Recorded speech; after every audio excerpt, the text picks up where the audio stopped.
Hello guys, welcome to Pakistani real action. तो कैसे हैं आप सब? मेरा नाम मुदस्सिर, मैं हूं Bashir. So guys, India sky rocketing startups और पाकिस्तान अभी भी स्टोन एज में जी रहा है।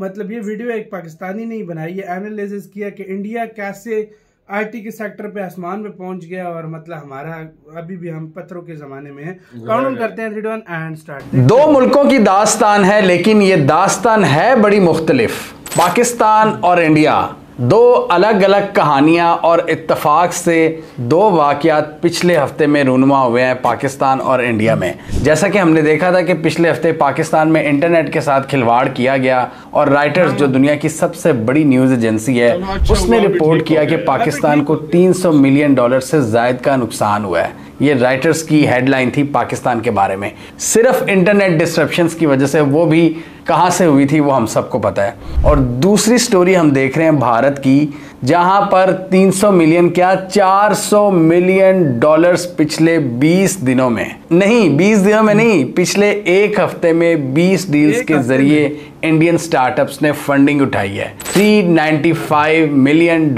की एक हफ्ते में। वाह, क्या दास्तान है और क्या ही ये स्टोरी है।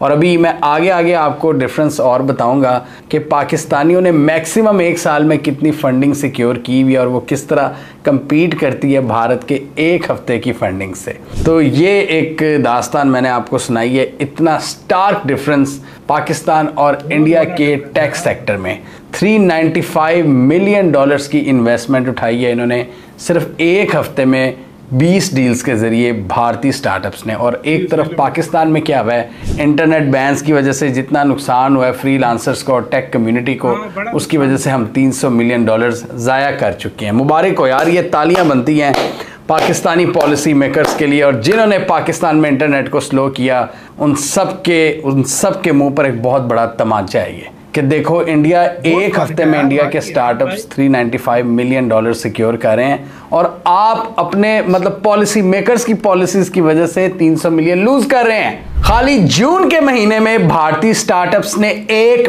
बिलियन से ज्यादा की फंडिंग उठाई है, सिर्फ एक जून के महीने में। और पूरे साल की अगर टेक इन्वेस्टमेंट की बात करें, स्टार्टअप्स की बात करें, तो भारतीय स्टार्टअप्स ने एक साल में $10 बिलियन से ज्यादा की इन्वेस्टमेंट उठाई है। $10 बिलियन से ज्यादा। अब आपको जरा कंपैरिजन बता दूं कि भारत ने सबसे ज़्यादा इन्वेस्टमेंट कब उठाई हुई है और पाकिस्तान ने सबसे ज़्यादा कब उठाई हुई है। दोनों ने 2021 वो पीक साल था जब पाकिस्तान और भारत के स्टार्टअप्स ने अपनी तौर पर सबसे ज़्यादा फंडिंग उठाई। भारत में वो फिगर्स थी $20 बिलियन और पाकिस्तान में थी $300 मिलियन से ज़ायद। और ये हमने रिपोर्ट किया था 3 साल पहले इन्हीं दिनों में, और हमने देखा था कि 600% का जंप लगा था। मतलब पहले तो हमारी 50 मिलियन 60 मिलियन डॉलर होती थी सालाना, तो हमने सालाना $300 मिलियन उठाई थी और वो हमारा रिकॉर्ड बना था। अब तो फिर वो ख़राब हो गया सारा पॉलिसीज़ की वजह से। वो $300 मिलियन जो हमने एक साल में उठाया था, भारतीय स्टार्टअप्स ने उससे ज़्यादा एक हफ्ते में उठा लिया है। इससे पता लगता है भारत की ज़बरदस्त पॉलिसीज़ टेक के हवाले से, उनके स्टार्टअप्स के हवाले से, कि कितने ज़्यादा यूनिकॉर्न्स खड़े हो रहे हैं भारत में। यूनिकॉर्न्स उन स्टार्टअप्स को कहते हैं जिनकी वर्थ $1 बिलियन से ज़ायद पहुंच जाती है। और अगर हम बात करें दुनिया के टॉप 3 स्टार्टअप कंट्रीज़ की जिन्होंने बहुत ज़्यादा यूनिकॉर्न्स प्रोड्यूस किए हैं, तो उसमें यूएस है सर फहरिस्त 653 यूनिकॉर्न्स के साथ, चाइना है 169 यूनिकॉर्न्स के साथ, और भारत तीसरे नंबर पे 70 यूनिकॉर्न्स के साथ। यानी उन स्टार्टअप्स जिनकी वर्थ $1 बिलियन से ज़ायद है भारत में, वो 70 से ज़ायद हो चुके हैं। बहुत अच्छी ये कारकर्दगी है। और आप देखें किस तरह एक हफ्ते में $400 मिलियन की फंडिंग उठाना, और वो भी 20 डील्स के ज़रिए, और ये जून के महीने में $1 बिलियन की इन्वेस्टमेंट उठाना। और पाकिस्तान का हाईएस्ट एक साल में कितना था? $300 मिलियन 2021 में। और वही जो स्टार्टअप्स जिन्होंने फंडिंग सिक्योर की थी, उनमें से बहुत से स्टार्टअप पाकिस्तान में ठप हो गए 2022 में। पेट्रोल के महंगा होने की वजह से, बिजली के महंगा होने की वजह से, और हमारी पूरे सोशो इकोनॉमिक स्ट्रक्चर की तबाही की वजह से। तो भारत में जो स्टार्टअप्स इस वक्त फंडिंग उठा रहे हैं, उसमें हॉस्पिटैलिटी के स्टार्टअप्स हैं, यानी कि ट्रैवल एंड टूरिज्म वाले, फिर ट्रैवल एंड टेक कंपनीज़ हैं। इसके अलावा ईवी, फिनटेक, वेल्थ और एसेट मैनेजमेंट फर्म्स हैं जो कि फंडिंग उठा रही हैं। यानी कि हर फील्ड में आप देखें काम हो रहा है भारत के अंदर, क्योंकि वहाँ की इकॉनमी चल रही है और वहाँ की सरकार यूथ से दुश्मनी मोल नहीं लेती। यूथ को उन्होंने एक लेवल प्लेइंग एनवायरनमेंट देना शुरू कर दिया है, जो कि पहले बिल्कुल नहीं था भारत में, और अब उनकी सरकार ने पिछले कोई 15 सालों से अपनी यूथ को सपोर्ट करना शुरू कर दिया है। पाकिस्तान में ज़्यादा परसेंटेज है यूथ की, फिर भी हम अपनी यूथ को सपोर्ट नहीं करते, बल्कि हम उनके डंडे बरसाते हैं, उनको गायब कर देते हैं और उनके साथ पता नहीं क्या सलूक करते हैं। ये पाकिस्तान हम ये उनके साथ सलूक कर रहे हैं। उनके साथ जो इंटरनेट की एक वाहिद फैसिलिटी है वो छीन रहे हैं। सोशल मीडिया पे जो उनके बिजनेसेस हैं उन पर कदगन लगा रहे हैं। हम ये अपनी यूथ के साथ कर रहे हैं और फिर हम कहते हैं कि जी हम आईटी पार्क्स में इन्वेस्टमेंट करेंगे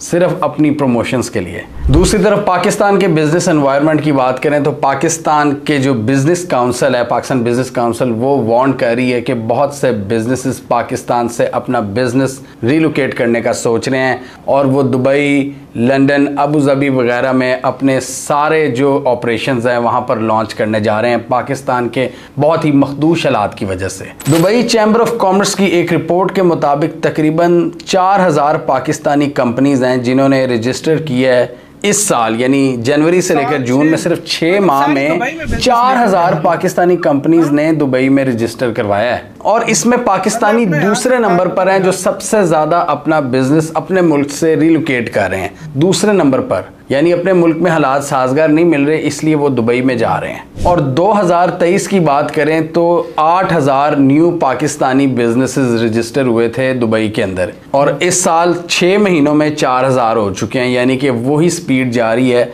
आपको अंदाज़ा हो सकता है कि 2023 में भी जिस वजह से पाकिस्तानी फ्रस्ट्रेट होकर दुबई की तरफ जा रहे थे उसी रेट से इस साल भी जा रहे हैं पाकिस्तानीज़ पाकिस्तान को छोड़कर। जी हाँ, जो पैसा वो यहाँ पर इन्वेस्ट कर सकते थे, जो जॉब्स अपॉर्चुनिटीज़ यहाँ पर वो बना सकते थे, वो दुबई में बना रहे हैं, वो दुबई में इन्वेस्ट कर रहे हैं। दुबई की इकॉनमी को फ़ायदा हो रहा है और ये हमारी सरकार को क्यों नहीं समझ आ रहा, मेरी समझ से बाहर है। अगर आप बाहर के इन्वेस्टर को फैसिलिटेट करने की कोशिश करते हैं तो पाकिस्तानी लोगों से क्या मसला है आपका? अगर आपने अरबियों को प्रोटोकॉल देना है, आपने गोरों को प्रोटोकॉल देना है, तो एक पाकिस्तानी जो मेहनत करना चाहता है, जो लोगों को तनख्वाह देना चाहता है, उससे आपको क्या तकलीफ हो रही है? उससे आप क्यों नहीं बना के रखते हैं? आप अपनी आवाम से दुश्मनी करके कैसे वो कर सकते हो? एक बिजनेस फ्रेंडली एनवायरनमेंट कैसे पैदा कर सकते हो? फिर कौन चाइनीज़ या कौन अरबी या कौन सा गोरा आएगा यहाँ पर इन्वेस्ट करने जब यहाँ का ही बंदा बाहर जा रहा है? ये ज़रा सोचने वाली बात है। 24 करोड़ लोग, आपने बिजनेस एनवायरनमेंट लोगों के लिए बनाना है ना, चंद गवर्नमेंट अफसरान के लिए तो नहीं बनाना।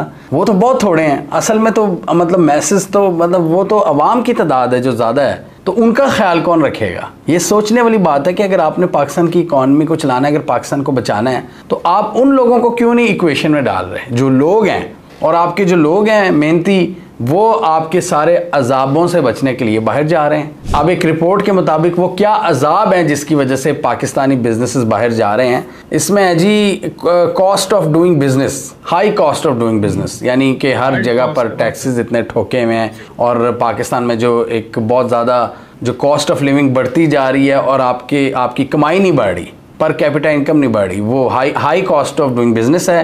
पॉलिटिकल अनसर्टेनिटी है, हर वक्त पॉलिटिकल मसले मसाइल चलते रहते हैं, वो हल नहीं होते, उसकी वजह से इकॉनमी का जनाजा निकलता है। सोअरिंग इलेक्ट्रिसिटी कॉस्ट्स, महंगी बिजली, वो कोई भी बिजनेस यहाँ पर सस्टेन नहीं कर सकता इस इलेक्ट्रिसिटी प्राइस में। और गिरती हुई लॉ एंड ऑर्डर की सिचुएशन, ये सारे वो अजाब हैं जो पाकिस्तानी जो सरकार है, पाकिस्तानी हुकूमत ने तोहफे दिए हुए हैं हमारी। इसी के साथ हुई यार वीडियो खत्म। यार आप अंदाजा लगाओ, इंडिया की IT company $350 million, 400 million dollar, 395 एक हफ्ते में, और हमारा हाईएस्ट ईयर था 300 मिलियन एक साल में। एक साल का हमारा ईयर था, वो सबसे ज्यादा हमने कमाए थे, सबसे ज्यादा। भाई क्या कितनी यार स्टार्टअप्स में फर्क है इंडिया और पाकिस्तान। इंडिया में 111 यूनिकॉर्न्स हैं। हाँ 111, और पता नहीं कितने लाख, मैंने सुना है कि कितने हजार सालाना स्टार्टअप पैदा हो रहे हैं। कितने लाख हर साल पता नहीं कितने हजारों में स्टार्टअप्स पैदा हो रहे हैं, और लाखों में तो टोटल स्टार्टअप छोटे से लेकर, और जो इसके अलावा इन्वेस्टमेंट हो रही है वो छोड़ दो। और सारे भाई यूनिकॉर्न्स बनते जा रहे हैं। बीच में फेमस हो, अभी अनअकैडमी भी स्टार्टअप था, ओला भी स्टार्टअप था, स्विगी भी स्टार्टअप था। ये भाई अच्छा, मैं एक बात बताऊं यार, एक बात सच है, जो सच है ना वो बोलना चाहिए। महंगाई पे पाकिस्तान में लोग अपना बिजनेस क्यों खत्म कर रहे हैं? यार बिजली के रेट इतने हो गए ना मेरे भाई, हो गया, सारे भाग रहे हैं भाई यहाँ से। इधर बिजली, जिनकी अगर तनख्वाह फर्ज करो 50,000 है, 30,000 उसका बिल आ रहा है, वो 20,000 में बाकी तो घर का बंदा कैसे क्या करे भाई, वो तो सीधा बिजली के बिल आ रहे हैं, पॉलिटिकल इंस्टेबिलिटी, कभी तहरीक इंसाफ क्या कह रही है, कभी दूसरी पार्टी क्या रही है, कभी क्या कह रहा है, कभी क्या कह रहा है। खुद बैठकर अपने मुल्क के बारे में ये पार्टी सोचे ना, इकट्ठे बैठकर सोचे, खैर 2 साल बाद आप दूसरी हुकूमत बना लेना, 5 साल पूरे करने दो, आ जाओ यार, अच्छी से हुकूमत एक को करने दो। और तीसरे नंबर पर सबसे जो बड़ी बात है लॉ एंड ऑर्डर, इसमें बहुत ज्यादा प्रॉब्लम पैदा हो रही है। एक दूसरे को मतलब यार सीधी सी बात है, इधर लॉ एंड ऑर्डर सही बन जाए ना, मैं कहता हूँ पाकिस्तान में बहुत पोटेंशियल देखो यार, पाकिस्तान में अगर फर्ज करो, अब अगर कोई बंदा चीज एक्सपोर्ट कर रहा है कंपनी से, उतने टैक्स है तो जो 50 रुपए की चीज पाकिस्तानी भेज रहे हैं बाहर, इतनी महंगाई होने के बावजूद भी अगलों को वो 35 की मिल रही है, खुद सोचो यार वो कैसे लेंगे। अगर वो जाहिर बात है पाकिस्तानियों से कहाँ लेंगे यार, सीधी सी बात है। आपका इसका कहना है अपने कमेंट सेक्शन में, बहुत ज्यादा